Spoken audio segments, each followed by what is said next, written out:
बालों की ग्रोथ के लिए या झड़ चुके बालों के लिए हेयर ट्रांसप्लांट चुने या पीआरपी या जीएफसी चुने। पीआरपी और जीएफसी दोनों करीब करीब एक ही चीज है, इसलिए मैं एक ही ट्रीटमेंट के तौर पर इन दोनों चीजों को लेकर के चलूंगा इस वीडियो के लिए। तो पीआरपी या जीएफसी में हम हमारा ब्लड निकालते हैं, 10 से 20 ml के बीच में अलग अलग कंपनी की अलग अलग रिकमेंडेशन होती है। किट जिनकी हम यूज कर रहे हैं उसको एक मशीन में प्रोसेस करते हैं, उसमें से हम एक एक्सट्रैक्ट निकालते हैं जो कि प्रोटीन्स और ग्रोथ फैक्टर्स या प्लेटलेट्स में रिच होता है, और उसको हम हमारे स्कैल्प में इंजेक्ट कर देते हैं छोटे छोटे इंजेक्शन के माध्यम से हेयर फॉलिकल के लेवल पे। इसको हम बोलते हैं पीआरपी या जीएफसी।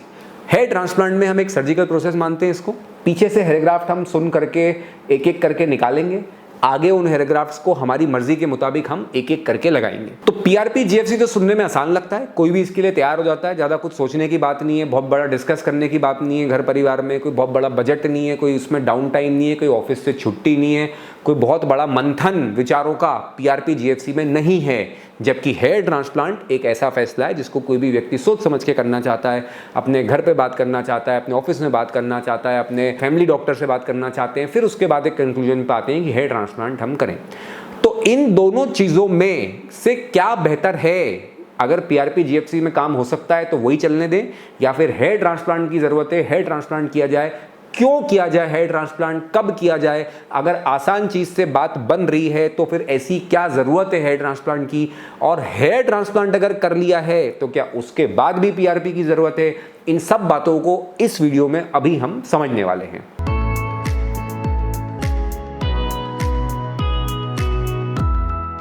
मैं हूं डॉक्टर अंकित, इंदौर सेंट्रल इंडिया से, और हम इस यूट्यूब चैनल के माध्यम से बालों की देखरेख से जुड़ी hair growth, hair fall, hair maintenance और हेयर ट्रांसप्लांट के बारे में सब कुछ, हर इंपॉर्टेंट इंफॉर्मेशन आप तक लेकर के आते हैं, जिससे आप इन चीज़ों को समझ सकें और आपको बेहतर बाल, अच्छा हेयर ट्रांसप्लांट रिजल्ट और अपनी हेयर केयर में मदद मिले। आज बात कर रहा हूं हेयर ट्रांसप्लांट या फिर पीआरपी या जीएफसी। तो देखिए, हेयर ट्रांसप्लांट वहां पर किया जाता है जहां पर आप अपने बालों को खो चुके हैं। जैसे जो खाली एरिया बन गया है, जैसे इस फोटो में देखें, अब यहां इस एरिया से बाल जा चुके हैं, तो यहां पर हेयर ट्रांसप्लांट ही करना पड़ेगा अगर आप वहां बाल ग्रो कराना चाहते हैं। तो आप 1 लाख पीआरपी वहां लगा दीजिए, उससे कुछ नहीं होगा। और ये फोटो देखें, इस जगह पर हेयर ट्रांसप्लांट की जरूरत नहीं है। यहां पर बाल कमजोर हो रहे हैं, झड़ रहे हैं, पतले पड़ रहे हैं, लेकिन अभी हैं, मौजूद हैं। तो यहां पर आप इन्हें पीआरपी और जीएफसी देकर के नरिशमेंट दीजिए, इन्हें ताजगी दीजिए, इन्हें प्लेटलेट दीजिए, इन्हें ग्रोथ फैक्टर दीजिए।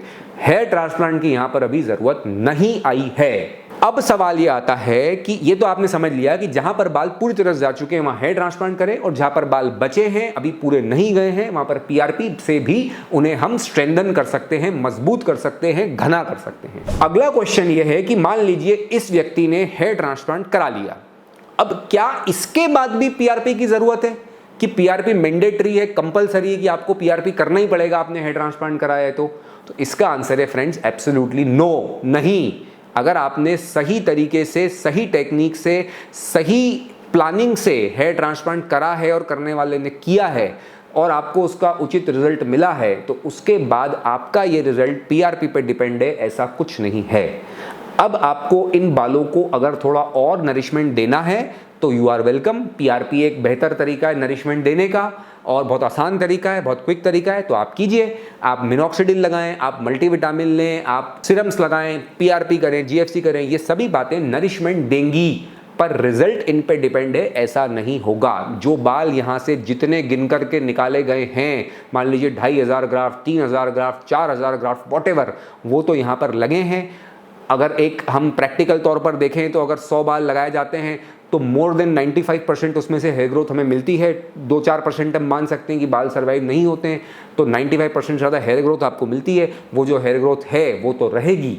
पीआरपी देने से वो बाल नए उग जाएंगे उसमें से, ऐसा कुछ नहीं है, या पीआरपी नहीं दिया तो वो बाल मर जाएंगे सारे, ऐसा भी कुछ नहीं है।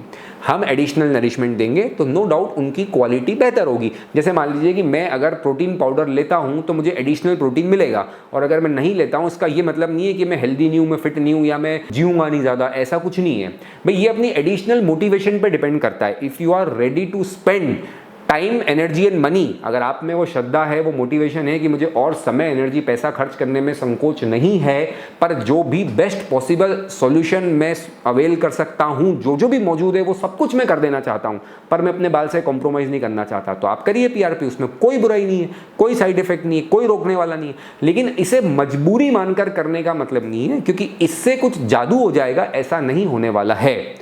बाल जो लगे वो तो वैसे ही रहेंगे। हाँ, ये नरिशमेंट देने से नो डाउट उनकी क्वालिटी बढ़ेगी।